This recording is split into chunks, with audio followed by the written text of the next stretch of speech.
Friends, ನಮ್ಮ YouTube followers ಎಲ್ಲರಿಗೂ ಕೂಡ ನಮಸ್ತೆ. Welcome to your silk house.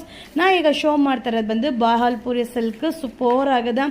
So ಒಂದು ನಿಮಗೆ ಒಂದಿಷ್ಟೀಗಪ್ಪ ಟೈಮು 2 o'clock. ಸೊ ಕರೆಕ್ಟಾಗಿ ಒಂದು 2 o'clockಗೆ ಲೈವ್ ಸ್ಟಾರ್ಟ್ ಮಾಡ್ತೀನಿ. ಬಾಗಲ್ಪುರಿದು ಸೂಪರ್ ಆಗಿದೆ.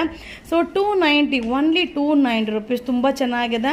ಸೊ ಒಂದೊಂದು ಡಿಸೈನಲ್ಲೂ 4-5 ಕಲರ್ಸ್ ಬರುತ್ತೆ. Super arrivals. ತುಂಬ ಜನ ಕೇಳ್ತಾ ಇದ್ರಿ ತಿರ್ಗಾ ರೀಸ್ಟಾಕ್ ಮಾಡಿ ಅಂತ. ಸೊ ತಿರ್ಗಾ ರೀಸ್ಟಾಕ್ ಬರುತ್ತೆ, ಬಟ್ ಸೇಮ್ ಡಿಸೈನ್ ಬರಲ್ಲ. ಡಿಸೈನ್ ನ್ಯೂ ಡಿಸೈನ್ ಅಪ್ಡೇಟ್ ಆಗುತ್ತೆ. ಸೊ ಲೈವ್ನ ಮಿಸ್ ಮಾಡದೆ ವಾಚ್ ಮಾಡಿ. ಈಗ 2 o'clockಗೆ ಯೂಟ್ಯೂಬ್ ಲೈವ್ ಸ್ಟಾರ್ಟ್ ಆಗುತ್ತೆ. ಬಾಗಲ್ಪುರಿ ಸಿಲ್ಕ್ ಸೂಪರ್ ಅರೈವಲ್ಸ್ ಇದೆ. ಬುಕ್ಕಿಂಗ್ ನಂಬರ್ನ ಸೇವ್ ಮಾಡ್ಕೊಳ್ಳಿ. ಫೆಸ್ಟಿವಲ್ ಟೈಮು ಶಾಪ್ಗೆ ಬಂದು ಬೈ ಮಾಡಿ. ಸೊ ಆನ್ಲೈನಲ್ಲಿ ರಿಪ್ಲೈ ಮಾಡೋಕ್ಕೆ ತುಂಬ ತೊಂದರೆ ಆಗ್ತಿದೆ. ಸೊ ಶಾಪ್ ಕೂಡ ರಶ್ ಇರೋದ್ರಿಂದ ಸೊ ಆದಷ್ಟು ನಾನು ಕೂಡ ಅಪ್ಡೇಟ್ನ ಮಾಡ್ತಾ ಇದ್ದೀನಿ. ಆದಷ್ಟು ಶಾಪ್ಗೆ ವಿಸಿಟ್ ಮಾಡಿ, ಬೈ ಮಾಡಿ. ಇದೇ ರೀತಿಯಾದ ಸಪೋರ್ಟ್ ನಮ್ಗೆ ಯಾವಾಗಲೂ ಇರಲಿ ಅಂತ ಕೇಳ್ಕೊತೀನಿ.